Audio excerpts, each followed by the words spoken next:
You're welcome back to Breakfast Central here on News Central Television. It's time for us to review the newspaper front pages, and join us to do this is no other than drumroll Uwade Ahimie, Strategy and Public Affairs at Nairametrics. I must add, I'm such a fan. I watch you all the time on television, and it's an honor to meet you, sir.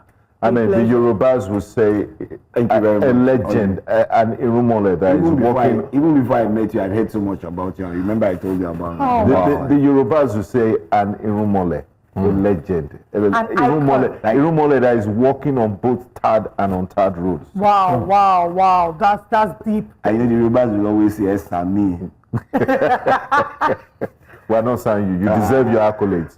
Take your flowers, please. Thank you very much. Thank you very much, and I really appreciate the introduction. It's great to be here as usual. Yeah. On Thursday. What did you make of the, Arsenal and PSG? Well, the better team got to the final. I'm an Arsenal fan. Whoa! Are you serious? Yes, I am. I like your honesty. Okay. They were the better team over the two legs, and they deserve to be in the final.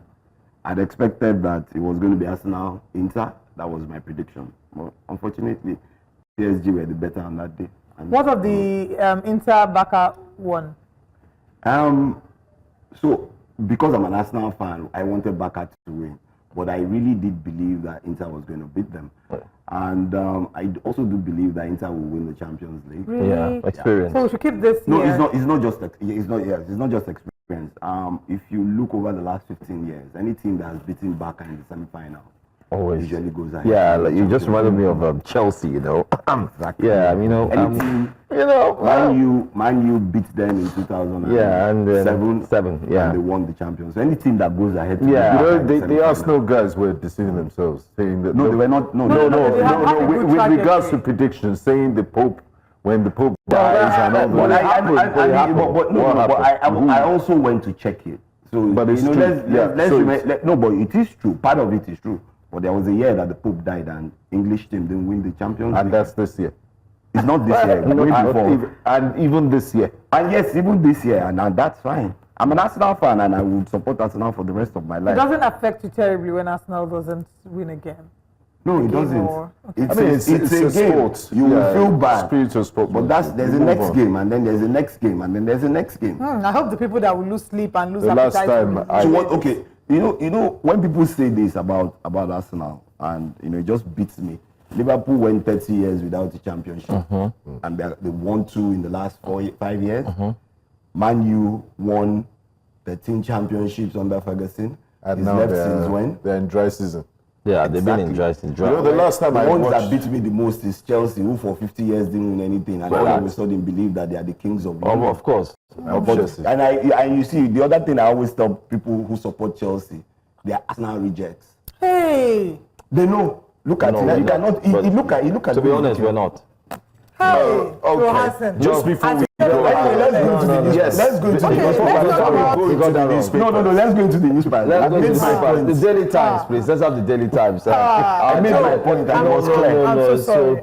No. Our Chelsea legend. The problem is that they were expecting, because I was an Arsenal fan, I will come here and saw. I was no. Chelsea has the biggest bad belly for Arsenal. No, they don't even want us to win anything, but that's fine. We understand that you've not everybody goes through their dry seasons, and that's why they are 4 seasons. I wanted to ask. I'm sorry. There's somebody that reminds me of Chelsea. Daily Times. Let's start with leadership. I'm sorry. I just wanted to check. The last time I checked, how many times have Chelsea won the Champions League? 1, 2, you see, that's what you see, and I have no problem with that. And then Arsenal. Never. Arsenal has never won the Champions League, and that's a big deal. So it's not by winning. We've won of it. Okay, guys, let's take football to let's look at the leadership papers, and let's see. I wonder which club they would be if Labour Party was a football club. Probably the Chelsea. No, they won't be Arsenal now, because even when they agrees that they are going to be Chelsea, because it's about money misroad. Hey. Okay. And fighting against each other. They have gone back to the trenches. Let's go to the leadership paper says Labour Party factions return to the trenches. Abure's group suspends OT, Kingigbe, Nwokocha, others. Nena summons Abure over alleged corruption and anti-party activities. And the other stories, 5 billion naira budget. Honestly, 5 billion naira budget padding uncovered at Nakon. Wow. Coalition talks a hallucination, says presidency. Court admits evidence against Nnamdi Kanu. Bauchi converts supervisors to teachers. We see here. Okay, I think that's majority of it. Let's just take the big story. Labour Party factions. We need to talk about take terrorists off front pages. FG begs media.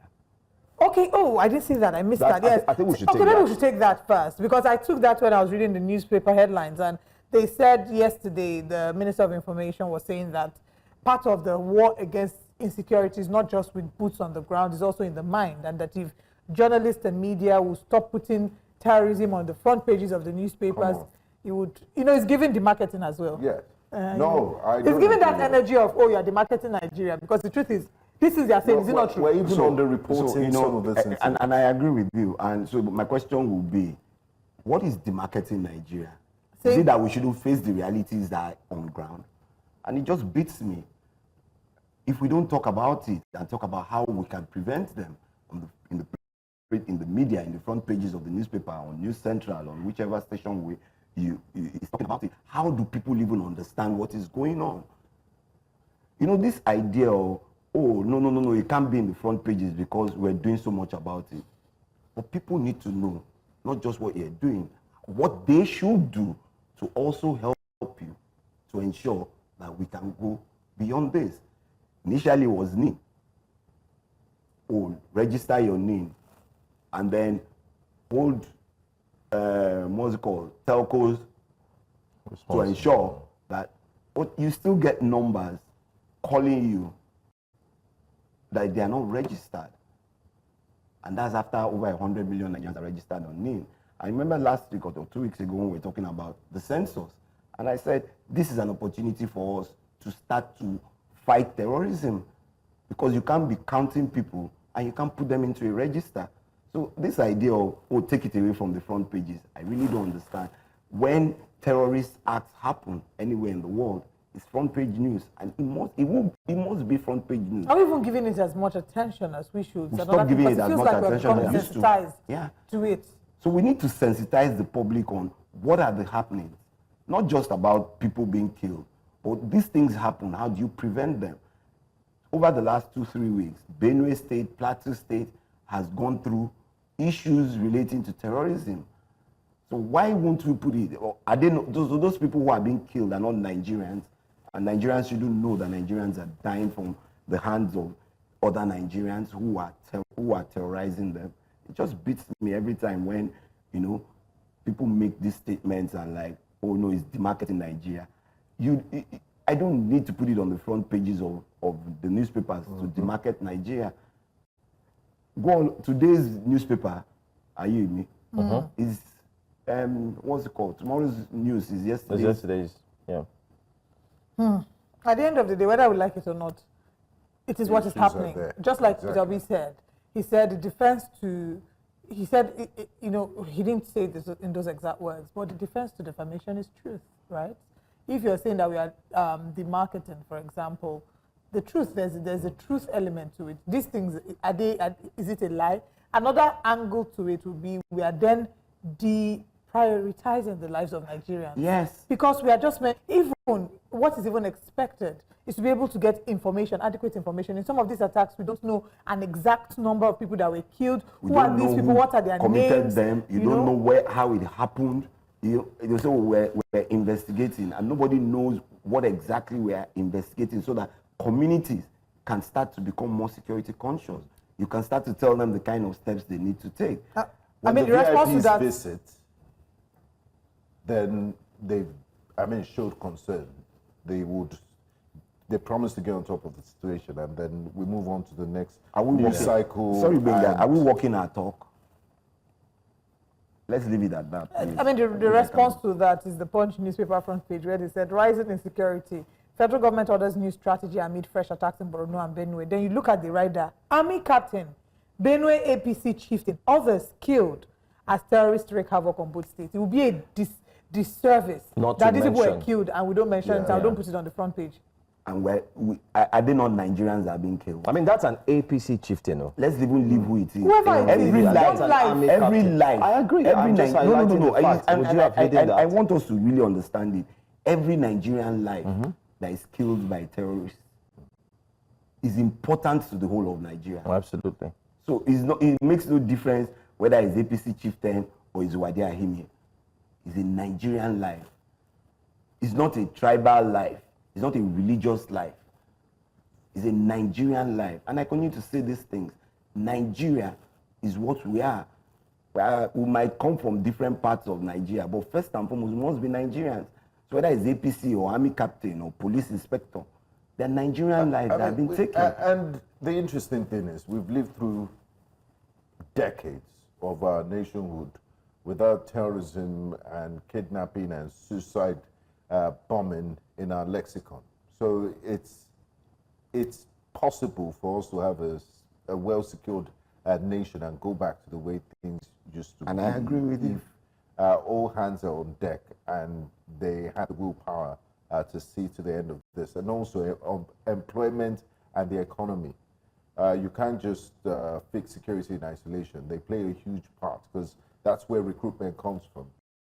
The idle men that are not doing much with their lives, and the high rate of unemployment is also a contributory factor. So until we deal with that, securing the country would only just be a pipeline dream. So we have to work holistically to fix it. And we have to tell everybody what is going on so that people understand what is going on, so that people can, and then tell them how do you work to prevent these things.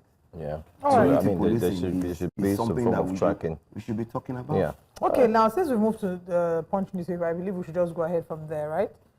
We've talked about the big story on the front page of the Punch. Pope Cardinals resume voting today after inconclusive first ballot, still on the front page of the Punch. Black smoke. Yes, black smoke came out instead of the white smoke to show that they haven't, no cardinal has gotten to third of the vote. Can a white smoke produce a black pope? Absolutely. Wisdom. When are we going to have As long as the white smoke that tells you that there's a new pope. No. So I think it's the white smoke tells the world. So they've been locked up since Wednesday. The conclave has concluded, and the conclusion is inconclusive. So nobody has gotten up to 2/3. That was good. Conclave has concluded, and the conclusion is inconclusive because they haven't gotten up to 2/3 of the vote. These are the guys. These are the guys I work with every day. Wow. Okay, back to the front page of the Punch newspaper. Power Minister opposes construction of 4,800 megawatt nuclear plants. VDM released after 5 days in EFCC custody. Lagos local government poll. Lagos APC pushes for consensus candidates in 57 councils. There are a number of stories I hope that we can take. Senate passes 2 tax bills, rejects 10% VAT. Labour Party crisis. Abure probe begins. King Gigbe others suspended. U.S. helicopter firm indicted in Wigwe's death. Maybe we can touch on that. Really sad there. Benue governor alleges removal of plot as Speaker's conference tackles National Assembly. Now, I want us to talk on this one. So there was a coalition of former Nigerian lawmakers. They described a protest on Tuesday by a group of lawyers at the National Assembly as a patriotic move to save democracy. So apparently these lawyers had urged the House of Reps to take over the legislative functions of Benue and Zamfara states. Meanwhile, Governor Hyacinth Alia has now come out to say that the protest is a plot to destabilize his government, to paint his government as, paint Benue State as unstable, and it's a desire to paint it in the worst possible light, and that is an attempt by President Bola Ahmed Tinubu to forcefully remove him from office. He's also asked NBA to go and investigate as people he described as individuals parading themselves as lawyers, masquerading themselves as lawyers to carry out that protest. My learned friends. There's only one learned friend here, but you can I'm talking to my learned friend, and that's why I looked at you. One of my learned friends, maybe not practicing, but you see, it's unfortunate where we find ourselves with the judicial system, and it's not just the lawyers. When people talk about the judicial system, the first thing they think about is the courts of law. No, the judicial system is the security system, that process that takes you from whether the police or the SSS or the DSS arrests you, and then takes you through the court process and all. But the question is, first and foremost, I ask the question, have we finally computerized or digitalized all our courts in Nigeria? Because you still find out people are pushing files, and people just want to push files. In a world where technology has taken over, where, in my own opinion, I think many of the judges have phones that they read all forms on it. They have computers, sometimes they have laptops that maybe some of them don't even open it. We must move with time. And to do that is how we can improve on the judicial system. And lawyers should remember, I don't know, is doctors I say, is it Hippocratic oath? Yeah. They should remember, because what we find here in Nigeria is lawyers jostling from one court to the other, looking for a judgment. So that's my opinion. Let me push forward. Let me further expatiate on what the lawyers are advocating for. So there are lawyers numbering over 1,000. They came together from different parts of the country under the Save Benue and Zamfara coalition on Tuesday, and they protested to the National Assembly. Now, what are they saying? They're saying that they're lamenting that in Zamfara, 10 lawmakers have been suspended since February 2024 on the instructions of Governor Dauda Lawal for raising alarm over the rising insecurity in the state. And similarly, in Benue, they stated that 13 members of the House of Assembly were suspended for allegedly refusing Governor Hyacinth Alia's instruction to suspend the chief judge of the state. So they're saying... So the question is, my question is, does the governor have the right to suspend these people? What does the Constitution say? So that's why they're asking that the House of Assembly takes over the... No, how can you be asking the House of Assembly or the National Assembly to go take over? Invariably, once you're saying that, it means you want to create a state of emergency. Which is kind of what happened in Rivers State as well. Exactly. So what you should do is go to court and let the judges interpret the constitutions on whether the governor has the right or the authority to suspend anybody who is a lawmaker. You haven't done that, then you go to the National Assembly and say they should take over the work of the state assembly members. In other words, you've opened the doors for them to actually come in and carry on a repetition of what we saw in Rivers State. But let's move on to another story on the papers very quickly. I think I'd like us to go back to, do we have Daily Times? Let's see if we have Daily Time. All right, but before we go into the details of the Daily Times, let's go on a very quick break. When we come back, we're looking at more stories this morning on Breakfast Central.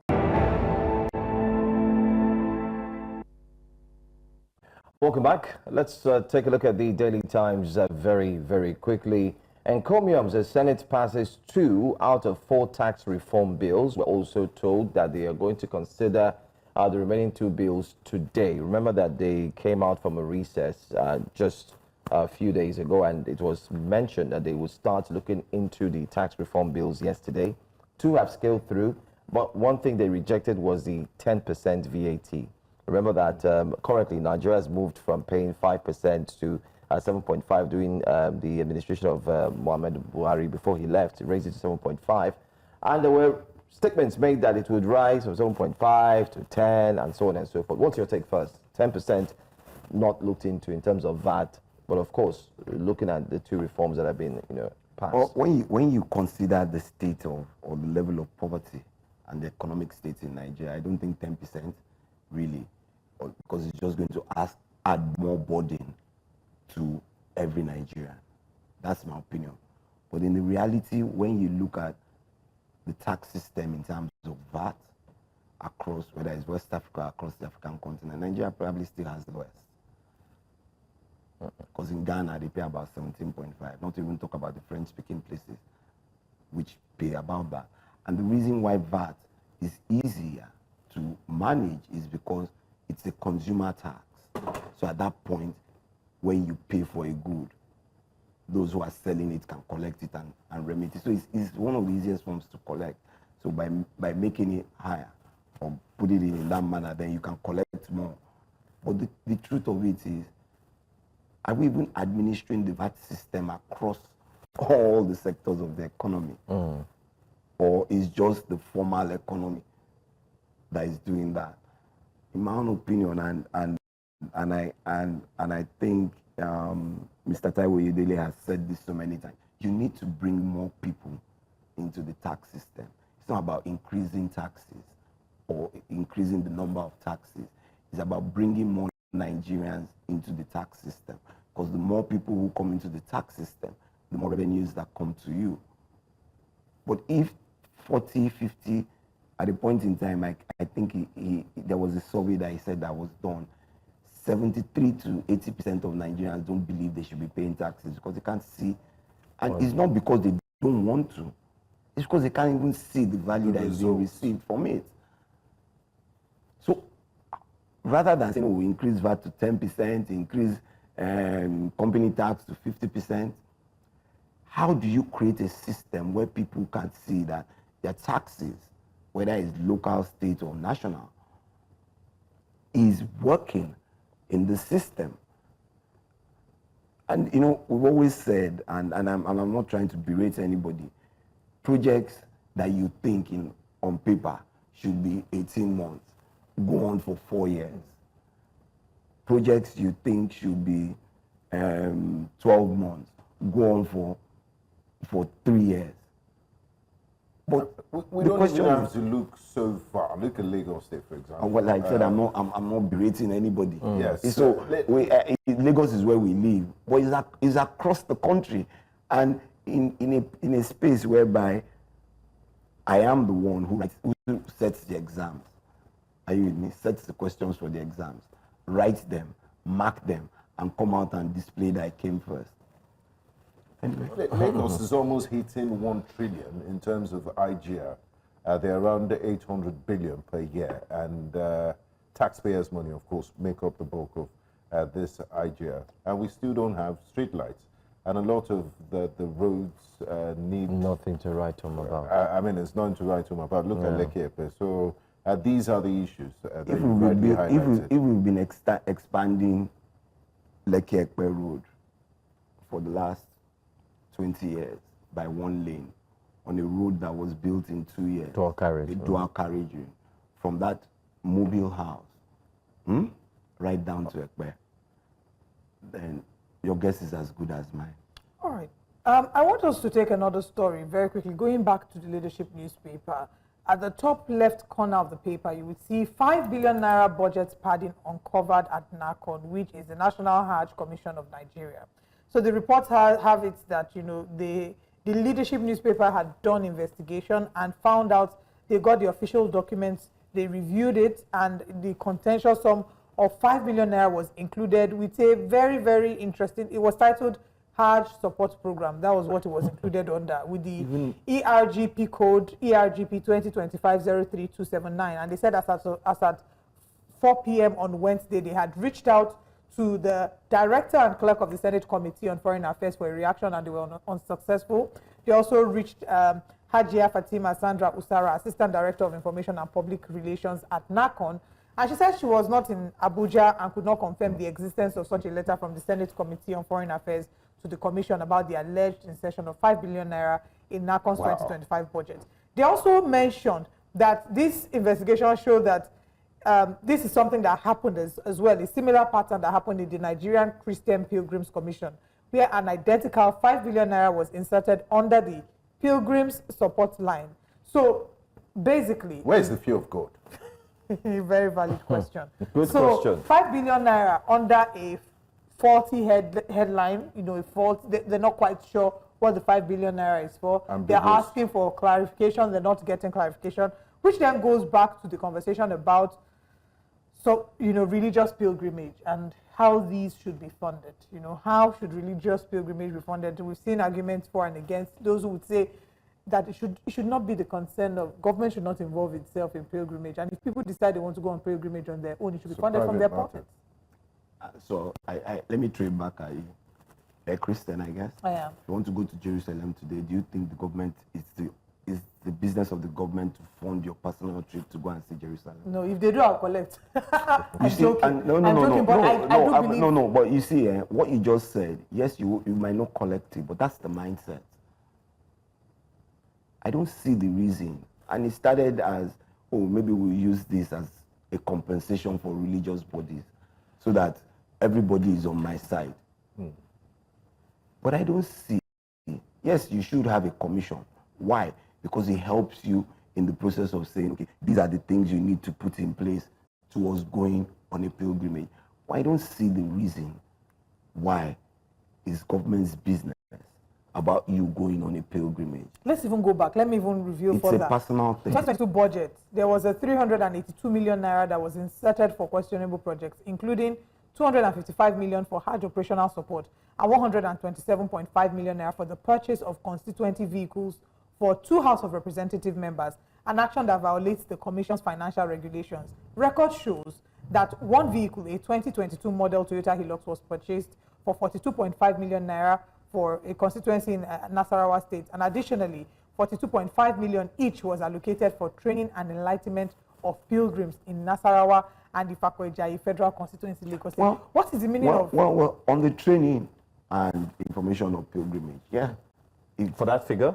No, I'm not talking about the figure. That's something that you need to do, and that's some of the reasons why you require the commission. And remember what I said. Oh, yes, people want to go on pilgrimage, so you need to understand what the requirements are. So going out and educating and amplifying the organizational part. Yeah. However, and this is my take, this constituency projects that we continue to talk about, what is it for? Lawmakers, agencies, your works are clearly spelled out. How does you supporting if you want to do CSR, are you with me? Then put it there in the budget and say we're doing CSR in these places or in that place. But don't tell me constituency project.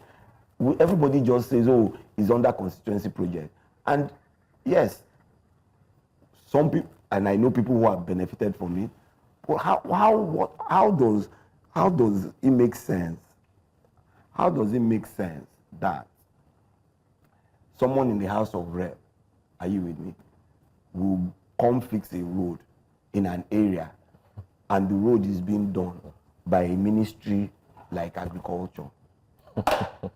And then slaps his name on it when the project is completed. And then the bring budget. that Aborowa initiative. Yes.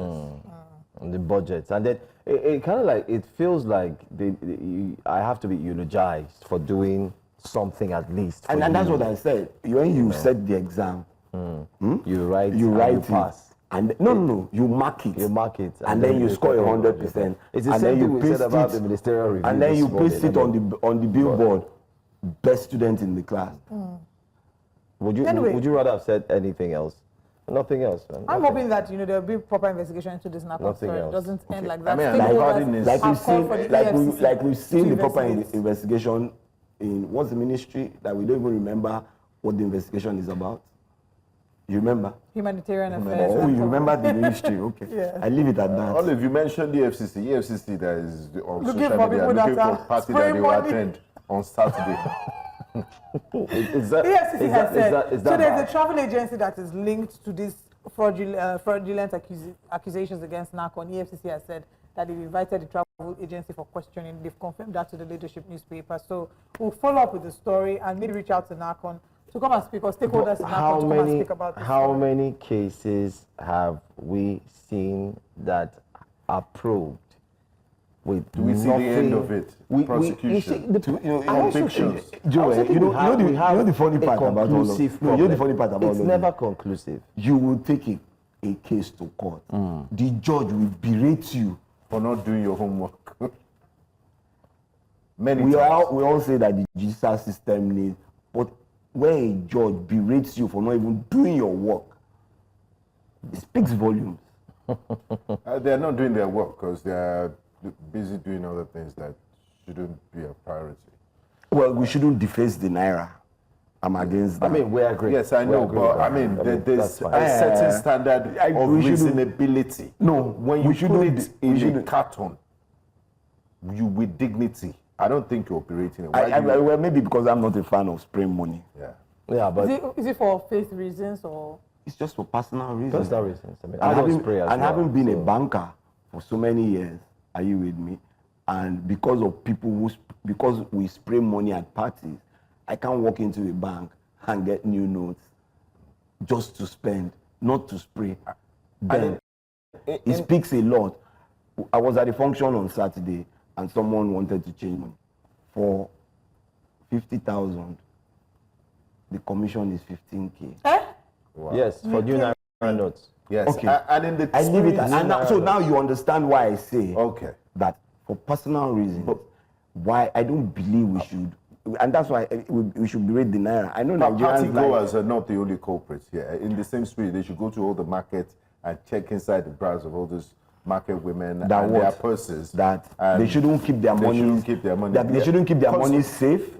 No, why they are mutilating the Naira? Why they are mutilating?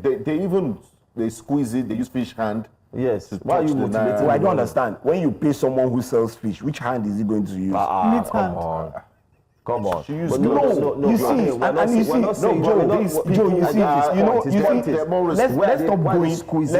let's stop going to these things. Let's educate the people. You can't talk about financial literacy. Are you with me? And then you are, nobody tells you. But they are mutilating the Naira. Yeah, but these are things that have been done way from time immemorial. So why has been done? Spraying is part of the culture wait too. Now.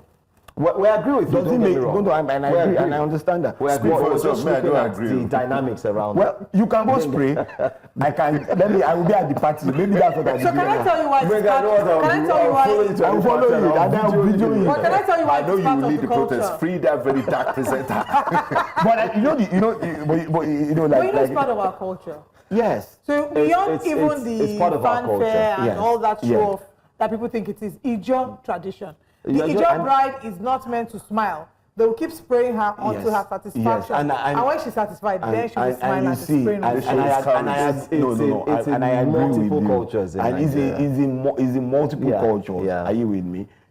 But however, the extent to which we excessiveness. Exactly. I agree. There's so many cultural things that we just do it and say, oh no, that's our culture. No. Like you said, in my own culture, are you with me? The bride, you shouldn't pay more than 7 Naira. No. So this. I'm just telling you. Evolves. Yeah. Like you And said, that's the beauty of life. if culture didn't evolve, we will not have P square because of Mary Slessor. And I agree with you. But what are we evolving with culture? Instead, we're taking the things that kings did before. Everybody wants to become a king. In a place where community coming together. But I want to be the one that says, oh, Joe, no, you can't do that. Shade at Oke Bakassi because he just became a king. No, okay, I love and I respect Oke Bakassi. Okay. And he's a personal friend of one of my best friends in the world. Are you with me? It's not because of that. But my question is this, and I ask this question, what kingdom really is he king of? Is a king in somewhere. His kingdom. Which kingdom? A kingdom somewhere in the You need to find the GPS coordinates. You see, when you have a community or a local government, let's say it's 10 kilometers, and every kilometer, when you divide it, there is an Eze, or there is an Oba, or there is an Emir, then what is ridiculous? But don't forget that they are also part of the fabrics of the society. Yeah, but the fabrics of the society tells you that you have a community where there is a leader. There are people who speak with the leader. Let's even go back to the Holy Book. One of the reasons why did Moses constitute his what's it called? Yeah, because people asked for it so that and that's my point. But were there 2 Moses? There was only one. He couldn't do it but alone.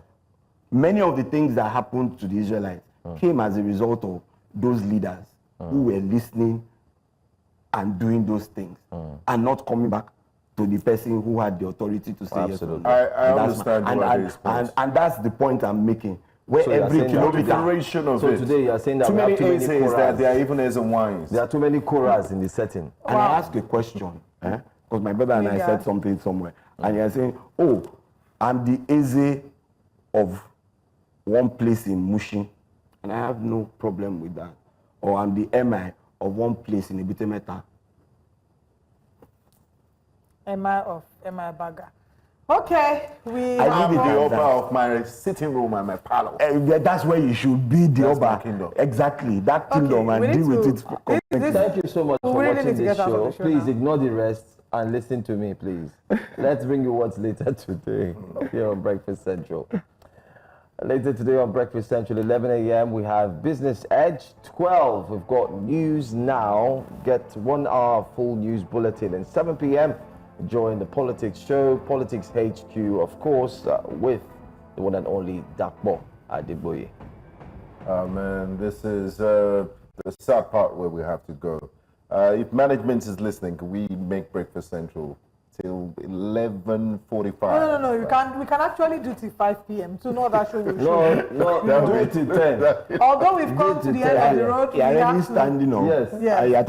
I remember what I said. Maybe we should have stood to. Maybe this conversation would have been more interesting. Let's go. Let's leave it. We'll leave it as a bring that Management, please. to continue with Breakfast Central. As Very for hard Joe and working. I, we'll see you tomorrow. Thank you very much. But they say you can produce the I'm show joining yourself. Jesse, just very hard working. I'm going to be Very here hard tonight. working. Stay for just Okay, so you do Politics HQ by Yes, 7 I'm p.m. Thanks for you tonight on the show now. Bye bye, guys. See you tomorrow.